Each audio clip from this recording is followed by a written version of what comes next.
놀라운 점은 90Hz 주사율입니다. 비록 주사율 설정은 안되지만 꽤 부드러운 화면을 즐길 수 있습니다. 사과 만드는 회사는 좀 보고 배워라.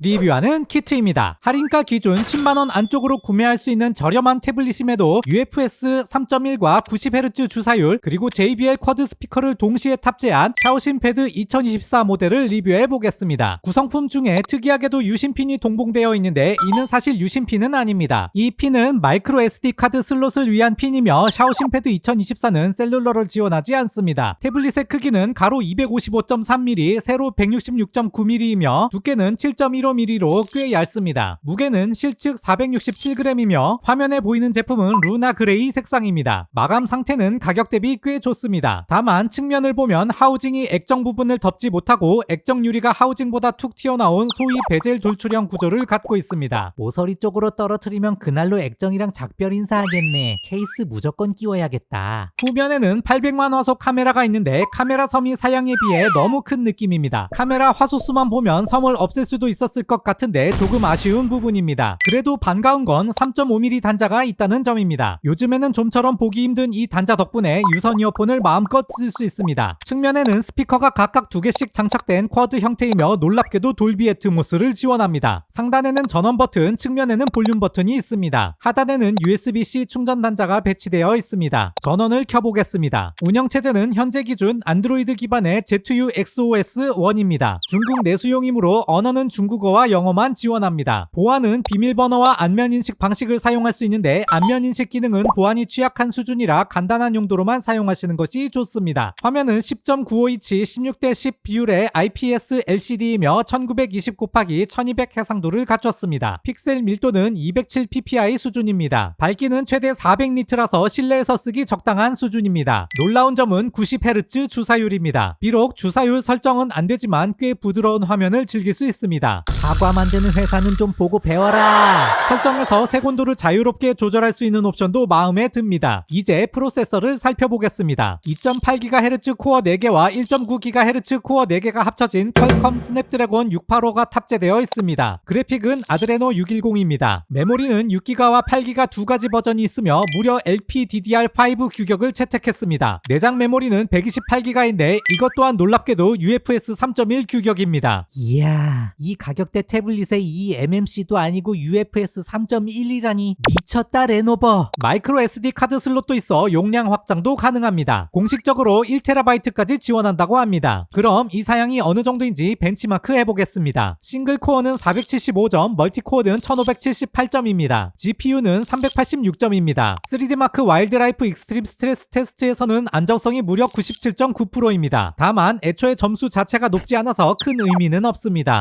3D마크 테스트 직후 열화상 카메라로 발열을 측정해 보았습니다. 테스트 전 최고 온도는 전면 약 22.5도, 후면 약 15도이며 테스트 후 최고 온도는 전면 약 22.5도, 후면 약 17도입니다. 테스트 전후 차이가 크지 않은데 발열 관리가 잘 된다기보다는 발열이 날 만큼 무거운 작업 자체가 힘든 기계라고 보시는 것이 맞습니다. 한마디로 정리하자면 동영상 머신으로는 오케이. 근데 이걸로 게임 돌릴 생각은 안 하는 게 정신 건강에 좋아. 스피커는 JBL 쿼드 스피커입니다. 돌비 애트모스 기술이 탑재되어 다이나믹, 무비, 뮤직 3가지 모드를 취향껏 골라서 쓰실 수 있습니다. 넷플릭스 와이드바인 L1 등급을 정식 지원하니 간단한 영상 머신으로는 이만한 게 없습니다. 여기에 스타일러스 펜도 지원합니다. 제가 가진 레노버 AP501U 펜을 써보니 잘 작동합니다. 필압도 나름 훌륭하게 인식합니다. 다만 워낙 저렴한 태블릿이다 보니 실사용하기에는 전반적으로 느리다는 느낌이 많습니다. 그야말로 간단한 필기용 정도로만 사용할 수 있을 듯 합니다. 카메라는 전후면 모두 800만 화소로 무난한 성능이며 전면은 얼굴 인식용으로도 쓰입니다. 다만 보안은 취약하니 간단한 잠금 해제 용도로만 사용하는 것을 권장합니다. 동영상은 1080p 30프레임까지 지원하며 카메라 줌은 모두 디지털 방식입니다. 중국 내수용이라 강의실 등 조용한 곳에서 사용할 때 카메라 셔터음을 끌 수 있다는 소소한 장점이 있습니다. 센서 구성을 보면 자이로스코프와 가속도, 홀 센서, GPS 등은 다 갖췄는데 특이하게 방향 센서가 빠져 있습니다. 일단 GPS가 있어서 내비게이션 용도로 쓸 수는 있지만 내가 내가 어느 방향을 보고 있는지 화살표가 돌아가지는 않는다고 보시면 됩니다. 워낙 저렴해서 가격을 생각하면 딱히 단점이라고 할 만한 게 없는 기기지만 그래도 다소나마 아쉬운 점을 정리해 보겠습니다. 국내 사용자에게 있어 가장 크게 느낄 만한 부분은 역시 중국 내수용이라는 점입니다. 반글화를 해도 언어 표기가 완벽하지 않고 일부 앱은 사용이 불가능할 수 있습니다. 또한 진동 기능은 아예 없습니다. 타자 칠 때나 게임할 때 반응이 없어 심심하긴 한데 사실 가격을 생각하면 이것까지 바라는 건 과한 욕심이긴 합니다. 샤오신 패드 2024는 용도가 명확한 기기입니다. 실내에서 가볍게 영상과 웹서핑을 즐기기에 적합합니다. 때문에 많은 분들이 주로 아이가 사용할 영상용으로 구매하시는 편입니다. 오늘 리뷰가 여러분의 구매 결정에 큰 도움이 되었기를 바랍니다. 아우, 중국판으로는 도저히 못 쓰겠다. 당장 반글화 해야지. 다음은 반글화하는 영상을 올릴 예정이니 구독과 좋아요 눌러두시면 나중에 찾으실 때 편리합니다.